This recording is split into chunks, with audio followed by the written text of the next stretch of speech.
भाई लोग मुझसे पूछ रहे हैं कि तुमने वोट किसको किया। आई एम लाइक भाई हो तो गया, तेजस्वी ने बिग बॉस जीत तो लिया, हालांकि वोट मैंने प्रतीक को किया था, बट ठीक है, अब होता है, लेकिन इसमें बार बार पूछने की क्या जरूरत है।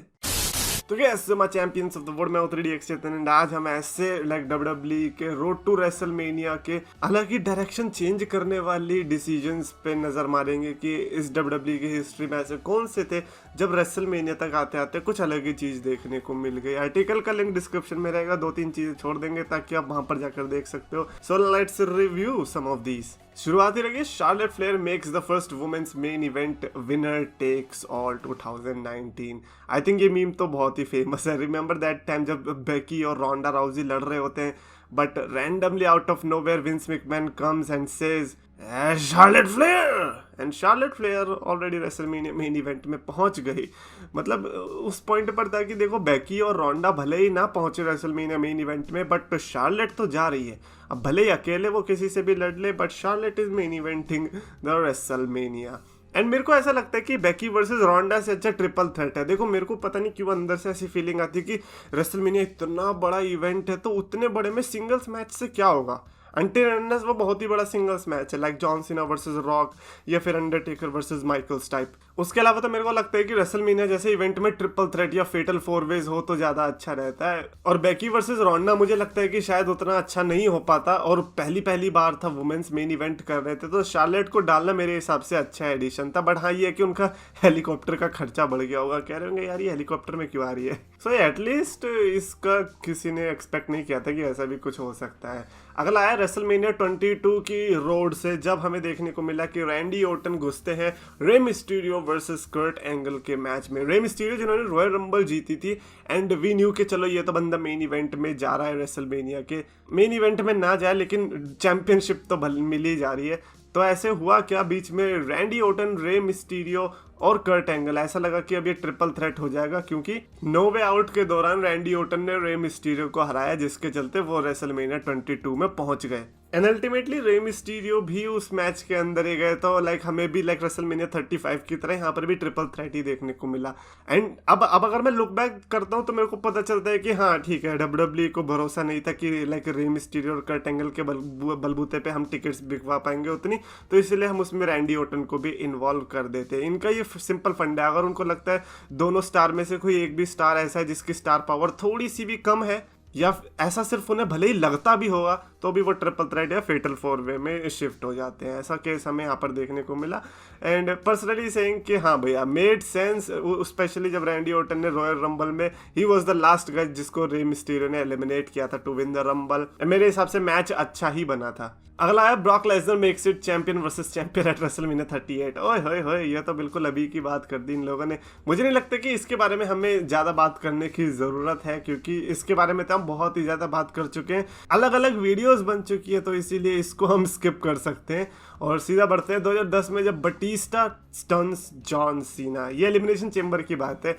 एंड मेरे को याद है कि ये मैं अपने घर से नहीं देख रहा था, मैं अपनी नानी के यहाँ आया हुआ था, वहाँ पर देख रहा था। And of course we all were rooting for John Cena, right. Especially उसमें सुपरस्टार्स इतने बढ़िया नहीं थे।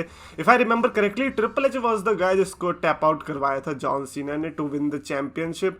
और उसके बाद हुआ क्या, विंस मैकमैन आते हैं और पता नहीं क्यों लाइक कोई मनी इन द बैंक भी नहीं था बटिस्टा पे, और कहा कि अब तुम बटिस्टा से लड़ोगे। क्या वो बेचारा इतना चेंबर में पिट पिटा के आया और बटिस्टा ने आते ही जो हराया है, मतलब वो तो ऑफ कोर्स एक्सपेक्टेड था, क्योंकि Batista was fresh and he became the new WWE champion. मेरे हिसाब से बहुत अच्छा मूव था। देखो सबसे पहली बात तो Batista versus John Cena people always wanted at WrestleMania, but इस तरह से देखने को मिलेगा ये नहीं पता था। WWE को फेस वर्सेस हील ही चाहिए था, तो यहाँ पे बटिस्टा को एज हील ले गए।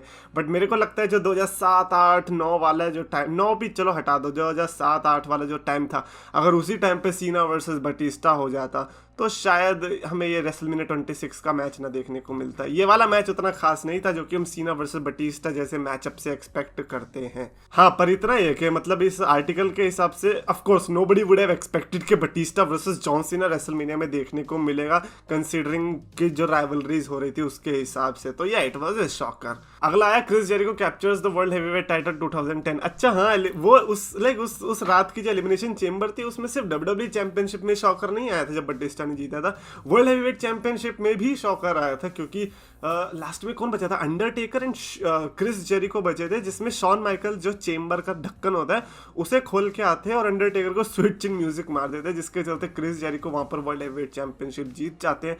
बिकॉज शॉन माइकल्स का सिंपल फंडा था, देखो मैं रॉयल रंबल तो नहीं जीत पाया, इसीलिए मेरे को वर्ल्ड चैंपियनशिप के लिए मैच नहीं मिलेगा, तो इसीलिए मैं अंडरटेकर की ही चैंपियनशिप हटवा देता हूँ ताकि हमारा सिंगल्स मैच हो सके। चैंपियनशिप के लिए नहीं होगा चलेगा, लेकिन मेरे को तो स्ट्रीक तोड़नी है।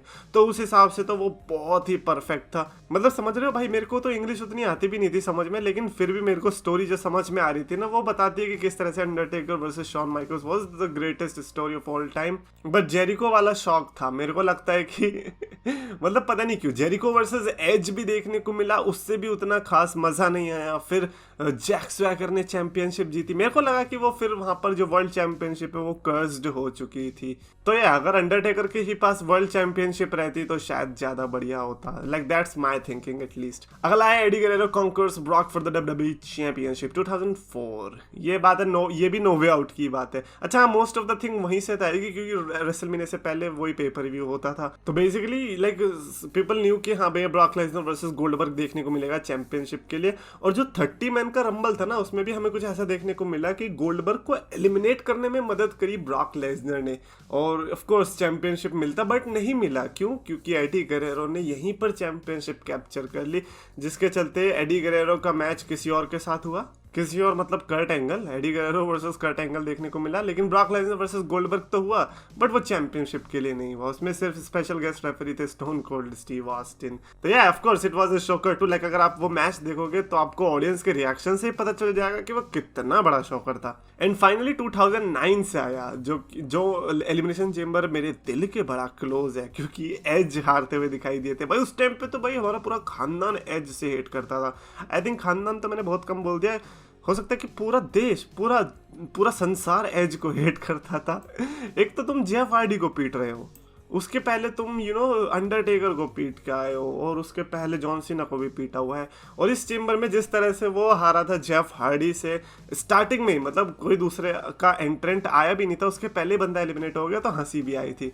लेकिन फिर जब दूसरा मैच आया तो उसमें क्या विकी गुerrero से उन्होंने बात करी, जिसके चलते वो कोफी किंगस्टन के स्पॉट पे घुसे, और जॉन सीना जैसे सुपरस्टार के होते हुए एज ने वहां पे चैंपियनशिप जीती, विच वॉज ए शॉकर कि भैया गया तो था WWE चैंपियन बनके, लेकिन निकला वर्ल्ड हैवीवेट चैंपियन बनके। तो वो डेफिनेटली रात जो थी वो रेटेड आर सुपरस्टार एज की ही रात थी। And it was a great, like क्या बोलते हैं आज की इंटरनेट की भाषा में, it was a great booking. और ये बुकिंग ऐसे ही नहीं आती, जिस तरह का एज का पैशन है ना रेसलिंग के लिए, वो पैशन होना जरूरी होता है। उसके बिना तो फिर आप चाहे कोई भी हो, कितना ही पुश कर लो, आप नहीं आगे बढ़ पाओगे। बढ़िया, definitely it was a shocker. मतलब मेरे को नहीं पता था कि Edge versus John Cena versus Big Show जैसा मैच हमें रेसलमेनिया में जाते हुए देखने को मिलेगा चैंपियनशिप के लिए। मैं तो वही सोच के आया था कि हाँ भैया एज वर्सेस जेफ हार्डी देखने को मिल जाएगा तो अच्छा रहेगा, क्योंकि वो ये मैट हार्डी से लड़ने के लिए मना कर दिया था अपेरेंटली जेफ हार्डी ने। बट है उसके बाद वी नो कि Jeff Hardy versus Matt Hardy हुआ, Edge versus Cena versus Big Show. Comments में लिखकर बताओ अपना कोई ऐसा रोड टू रेसलमेनिया का ट्विस्ट जो कि आपको लगता है कि आपने एक्सपेक्ट नहीं किया था। और अगर आपको वीडियो पसंद आया तो प्लीज लाइक करो, शेयर करो, चैनल को सब्सक्राइब करो। By the way now I am thinking कि यार ये ब्रॉक लेसनर वाला ट्विस्ट कैसे था। मतलब हमें तो पता ही था ना ब्रॉक वर्सेस रोमन होने वाला है। I don't know what was the twist about it. Wrestling fans को पास बुलाया, मीठे शब्दों से सबका दिल था चुराया, अपने नाम का सच टर्म था बनाया, 2 लाख का इसने परिवार था जुटाया। पर समय की मार है, ये मेहनत की हार है, ये खुद को बदलना तो मेरे शब्दों के विचार है। अफसोस है कि आज सबने इसको भुलाया, फ्राइडेज को इसने RKO था लगाया, फ्राइडेज को इसने RKO